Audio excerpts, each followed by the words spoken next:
So here we are then, guys. This will be the final update for this character.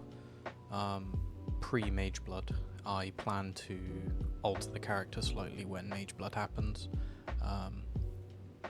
which I'm getting the currency to nearly get there. But I feel like this is probably one of the most strong, well-rounded characters I've ever had. Definitely one of the most tanky pre-Mageblood.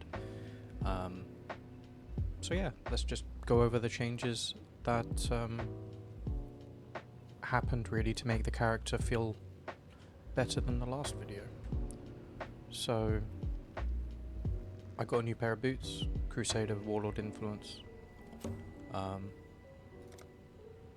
allowing us to fulfill the 6th Warlord on the jewel. I replaced the shaper that was previously here onto a ring, and the jewel in question is this. Bound by Destiny, 2 shaper, 4 Warlord, 6 Crusader, to give us that extra power charge. So yeah, it's been a lot of fun to build this character. Another new upgrade was a dual influence helm. I spent a lot of currency making this, but there are definitely better methods than how I did it, but I settled in the end for 1 power charge, crit multi, and then I just crafted the rest. Ring, just dead dense fossil spam until I hit what I wanted. Got lucky with an exalt slam, got some res, and then I finally have left tempering orb jail. I finally hit can have 1 additional crafted modifier, and yeah, I got the least desirable outcome for a veiled orb. I was hoping to get damage per power charge or deal double damage, but crit multi I think was my 3rd on the list of what I wanted, and I settled for that. I've changed my cluster slightly.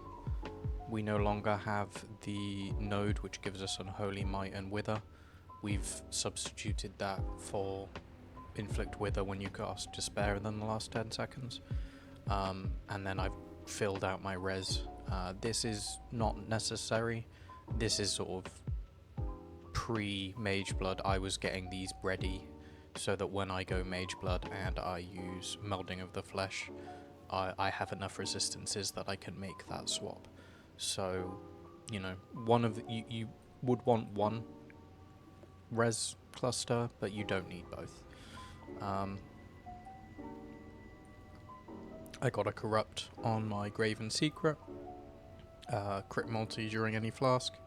I'm still yet to find one for Whispers that I'm willing to pay, and now that I've done with this version, I'm probably going to save that for getting % in or something for when I transition to Instack. And yeah, and a new Timeless. This is arguably the best Timeless duel. We no longer have the additional attack speed and lightning res. It's now 4% energy per power charge times 2, 1 damage per power charge, and then we still have the spell block. I added in Runegrafter the Warp.